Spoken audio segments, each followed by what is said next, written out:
Advance payment versus capital repayment, mana yang lebih bagus? Soalan, bulanan bayaran 1,500 tapi setiap bulan saya akan buat bayaran 1,700. Adakah ini dikira ekstra dan ianya berbaloi?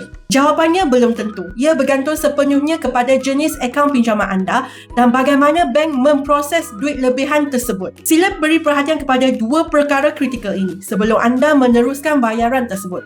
Satu, advance payment dan juga capital repayment. Ramai peminjam salah faham. Apabila anda bayar lebih, bank tidak semestinya terus memotong baki pokok pinjaman.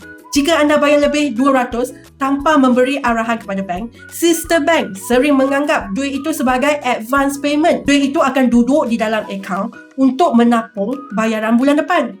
Ia tidak mengurangkan baki pokok serta-merta dan tidak menjimatkan faedah, malah merugikan cash flow anda. Manakala capital repayment membenarkan anda membayar lebih, ada penolakan pokok dan menjimatkan faedah.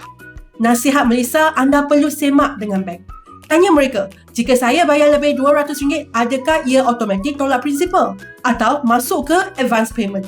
Dan bagaimana cara untuk bayar lebihan setiap bulan dan mendapat penjimatan interest? Follow Melissa for more tips.